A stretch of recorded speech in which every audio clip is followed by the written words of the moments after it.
اچھا، کیا ہو اگر دنیا کے خاتمے کی وہ پرانی پیشن گوئیاں جنہیں ہم آج کل کی خبروں میں فٹ کرنے کی کوشش کرتے ہیں، وہ دراصل کسی تیسری عالمی جنگ کا نقشہ نہ ہو؟ یعنی وہ کوئی سیاسی نقشہ نہ ہو؟ ہاں بالکل، مطلب کیا ہو اگر یہ ساری باتیں ہمارے اپنے اندر کی اخلاقی حالت اور ہمارے انفرادی کردار کا آئینہ ہوں۔ ذرا تصور کریں کوئی ایک بہت ہی عظیم الشان اور پیچیدہ سا ناول پڑھ رہا ہو۔ صحیح۔ ایک ایسا ناول جس میں نیکی، بدی، انصاف اور انسانیت کے بہت گہرے فلسفے چھپے ہوں، لیکن قاری کا سارا دھیان کہانی کے اصل پیغام پر ہے ہی نہیں، بلکہ وہ صرف ایک سکور کارڈ بنا کر بیٹھا ہے۔ ہاں، کہ کون سا گروہ کس سے لڑنا ہے، کون جیتے گا، کون ہارے گا۔ 100%۔ اور وہ اس عظیم کہانی کے اصل مقصد کو، یعنی نیکی اور بدی کی اس کشمکش کو بالکل ہی نظر انداز کر دیتا ہے۔ بالکل، اور سچی بات ہے یہ کسی شاہکار کو پڑھنے کا بہت ہی محدود اور سطحی طریقہ ہے۔ مطلب یہ بالکل ایسا ہے جیسے انسان درختوں کو گننے میں اتنا الجھ جائے کہ اسے پورا جنگل ہی نظر آنا بند ہو جائے۔ ارے واہ، یہ بہت زبردست مثال دیا آپ نے۔ ہاں نا، اور افسوس کی بات یہ ہے کہ ہم تاریخ اور خاص طور پر مذہب کے ساتھ اکثر ایسا ہی کرتے ہیں۔ جب ہم دنیا کے خاتمے، قیامت کی نشانیوں یا آخری ایام کی بات کرتے ہیں تو ہم اصل پیغام کو بھول کر صرف سیاسی چیس بورڈ پر مہرے گننے لگتے ہیں۔ اور یہی وہ مقام ہے جہاں سے ہم آج کے اس گہرے مطالعے کا آغاز کر رہے ہیں۔ آج ہمارے پاس جو تحقیقی ذرائع اور تحریریں موجود ہیں ان کا موضوع ہے اسلامی علم معاد، جسے ہم انگریزی میں اسکیٹولوجی بھی کہتے ہیں۔ جی ہاں، آسان الفاظ میں آخرت کا مطالعہ، یا وہ علم جو یہ بتاتا ہے کہ اس دنیا کا انجام کیا ہوگا۔ اور اس کے ساتھ ساتھ ہم یہ بھی دیکھیں گے کہ ان آخری ایام کی پیشین گوئیوں میں اہل کتاب یعنی بنیادی طور پر یہودیوں اور عیسائیوں کا کردار کیا بیان کیا گیا ہے۔ صحیح، یہ ایک بہت اہم پہلو ہے۔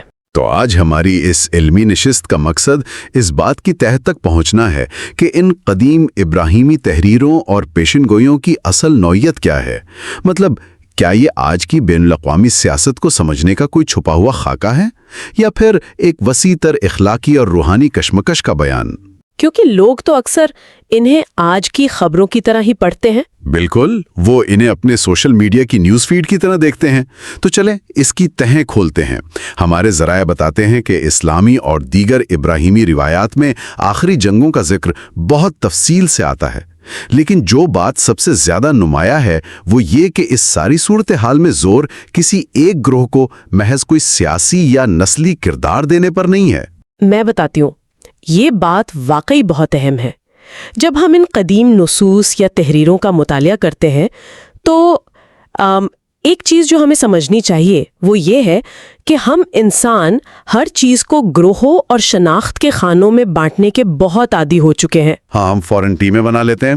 بالکل، ہم سوچتے ہیں کہ ہم اور وہ کی بنیاد پر فیصلے ہوں گے، لیکن حیران کن طور پر کلاسیکی اسلامی تعلیمات کا سارا زور انفرادی ایمان اور اعمال پر ہوتا ہے۔ اچھا، انفرادی اعمال پر؟ جی، روایات میں یقینی طور پر عالمی واقعات کا ذکر موجود ہے۔ مثال کے طور پر پرانی تحریروں میں ذکر ملتا ہے کہ آخری وقت میں بڑے بڑے اتحاد بنیں گے، مشرق یا مغرب سے فوجیں آئیں گی اور نظریاتی خلیج بڑھے گی اور بڑے تنازعات کھڑے ہوں گے، جو روز قیامت کی بڑی نشانیوں کی طرف لے جاتے ہیں۔ بالکل، لیکن، اور یہ ایک بہت بڑا لیکن ہے، حتمی فیصلہ اس بنیاد پر نہیں ہونا کہ کوئی شخص کس گروہ، کس قوم یا کس خیمے سے تعلق رکھتا ہے۔